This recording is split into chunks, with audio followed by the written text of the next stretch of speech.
Bekal government fisheries higher secondary സ്കൂളിലെ പൈതൃക വാഴത്തോട്ടത്തിൽ വിളവെടുപ്പ് ആഘോഷം. കേരളത്തിൽ തന്നെ ആദ്യമായാണ് ഒരു സ്കൂൾ വിദ്യാർത്ഥികളുടെ നേതൃത്വത്തിൽ ഇത്തരത്തിലൊരു വിത്ത് സംരക്ഷണ പ്രവർത്തനം നടത്തുന്നത്. ദിസ് ന്യൂസ് സ്പോൺസർഡ് ബൈ ഗുണമേന്മയോട് കൂടിയ ഉൽപ്പന്നങ്ങൾ മിതമായ നിരക്കിൽ Sreekrishna hardwares, MG road, Kasaragod. നാട്ടിൻപുറങ്ങളിൽ നിന്നും അന്യമായിക്കൊണ്ടിരിക്കുന്ന വിവിധ ഇനത്തിലുള്ള 40-ലധികം വാഴവിത്തുകളാണ് Bekal government fisheries higher secondary സ്കൂളിലെ ജൈവ വൈവിധ്യ ക്ലബിന്റെ നേതൃത്വത്തിൽ സംരക്ഷിച്ചു വരുന്നത്. ഉദുമ ഗ്രാമപഞ്ചായത്ത് BMCയുടെ സഹകരണത്തോടെ വാഴത്തോട്ടം ഒരുക്കിയാണ് അനിവാര്യവും മാതൃകാപരവുമായ ഈ പ്രവർത്തനം. ഇതിലെ ആദ്യ വിളവെടുപ്പാണ് ബുധനാഴ്ച ആഘോഷപൂർവ്വം നടത്തിയത്.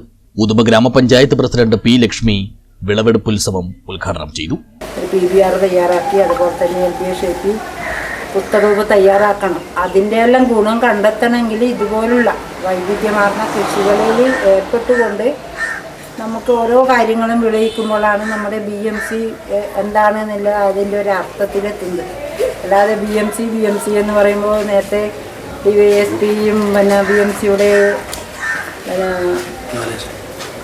V. ബാലകൃഷ്ണൻ പറയുന്നുണ്ട്, BMC ബയോഡൈവേഴ്സിറ്റി എന്ന് പറയുമ്പോൾ പറയാൻ വരെ അറിയാതെ എനിക്കെല്ലാം അങ്ങനെ ഉണ്ടായി. ഞാൻ വന്ന പാട് ഇപ്പോൾ ഏറ്റവും അധികം മികവാർന്ന പ്രവർത്തനം നടത്തുന്ന ഒരു മേഖല BMC ആണ്.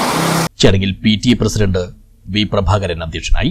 പഞ്ചായത്ത് സ്ഥിരം സമിതി ചെയർമാൻ P. സുധാകരൻ, പഞ്ചായത്ത് അംഗം ചന്ദ്രൻ നാലാംവാതുക്കൽ, പ്രധാനാധ്യാപിക L. ഷില്ലി, K. ലളിത, K. V. ശ്രീധരൻ എന്നിവർ സംസാരിച്ചു. P. K. മുകുന്ദൻ സ്വാഗതവും AK. ജയപ്രകാശ് നന്ദിയും പറഞ്ഞു. സംസ്ഥാനത്ത് തന്നെ ഇതാദ്യമായാണ് ഒരു സ്കൂളിലെ കുട്ടികളുടെ നേതൃത്വത്തിൽ ഇത്തരത്തിലൊരു വാഴ സംരക്ഷണ കേന്ദ്രം എന്ന ആശയം ആവിഷ്കരിച്ചതും അനുകരണീയമായ രീതിയിൽ നടപ്പിലാക്കുന്നതും. വയനാട്ടിലെ വാഴ സംരക്ഷകൻ നിഷാന്തിന്റെ തോട്ടത്തിൽ നിന്നാണ് ഇവർ കൂടുതലും വാഴക്കന്നുകൾ ശേഖരിച്ചത്. 30 ഇനങ്ങളാണ്, പൈതൃക വാഴ ഇനങ്ങളാണ് ഇവിടെ സംരക്ഷിക്കുന്നത്. വയനാട്ടിൽ നിന്നാണ് നമ്മൾ വിത്ത് കൊണ്ടുവന്നത്. വയനാട് നിഷാന്ത് എന്നറിയപ്പെടുന്ന ഒരു വലിയ അറിയപ്പെടുന്ന വാഴ കർഷകൻ, കേരളത്തിൽ തന്നെ ഏറ്റവും കൂടുതൽ വാഴകൾ കൃഷി ചെയ്യുന്ന ഒരു കർഷകനാണ്. അദ്ദേഹത്തിൻ്റെ അടുത്താണെന്നാണ് നമ്മൾ വിത്തുകൾ ശേഖരിച്ചത്.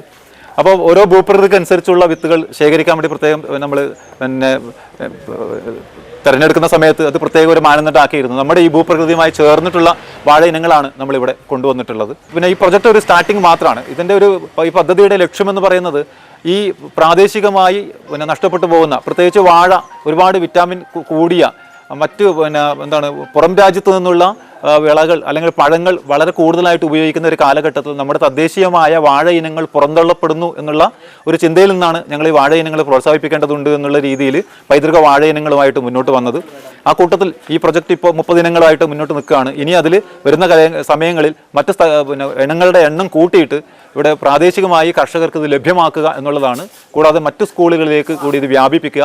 ജൈവവൈവിധ്യ പരിപാലന സമിതി, ഉദുമ ഗ്രാമപഞ്ചായത്ത് ജൈവവൈവിധ്യ പരിപാലന സമിതിയുടെ സഹായത്തോടു കൂടി ഈ ഗ്രാമപഞ്ചായത്തിലെയും അതുപോലെ ജില്ലയിലെയും മുഴുവൻ സ്കൂളുകളിലേക്കും അതുപോലെയുള്ള താല്പര്യമുള്ള കർഷകർക്കൊക്കെ ഇതിൻ്റെ വിത്തുകൾ, വാഴ വിത്തുകൾ എത്തിക്കുക എന്നുള്ളതാണ് ഈ പദ്ധതിയുടെ വളരെ പ്രധാനമായിട്ടുള്ള ലക്ഷ്യമെന്ന് പറയുന്നത്. തിരുവിതാംകൂർ രാജവംശം ചടങ്ങുകൾക്ക് ഉപയോഗിക്കുന്ന കുലശേഖരമട്ടി, കേരളത്തിലെ ഏറ്റവും ഉയരം കൂടിയ വേലിപ്പടത്തി, ഉയരം കുറഞ്ഞ കുള്ളൻ കർപ്പൂരവല്ലി, കടും നീലനിറമുള്ള കൃഷ്ണവാഴ, കറിക്കുപയോഗിക്കുന്ന പുടിമൊന്തൻ, തേൻകദളി, വറുക്കാൻ ഉപയോഗിക്കുന്ന തെന്നാലി അഥവാ മൈസൂർ ഏത്തൻ, പഴുത്താലും കായ്ക്കുന്ന അമിഷ, പച്ചനിറമുള്ള ചിങ്ങൻ, പൂജാക്കദളി, ഉണക്കിപ്പൊടിച്ച് കുഞ്ഞുങ്ങൾക്ക് കുറുക്കിക്കൊടുക്കാറുള്ള വലിയ കുന്നൻ, കൂമ്പില്ല കണ്ണൻ, ഉയരമുള്ള മലമ്പൂവൻ, ഇടുക്കിയിലെ കാട്ടുപൂവൻ, പ്രതിരോധശേഷി കൂടിയ അമൃതസാഗർ, പാലക്കാട്ടുകാരുടെ പച്ചനാടൻ, തണലിൽ വളരുന്ന കർപ്പൂരവല്ലി, കവിൽ രോഗത്തിന് കറയെടുക്കുന്ന വാഴക്കണ്ണൻ, 20 അടി ഉയരമുള്ള ആറ്റുകദളി, പഴം ഉണക്കിക്കഴിക്കാവുന്ന ചെന്നാലി, ഔഷധഗുണമുള്ള ചെമ്മട്ടി,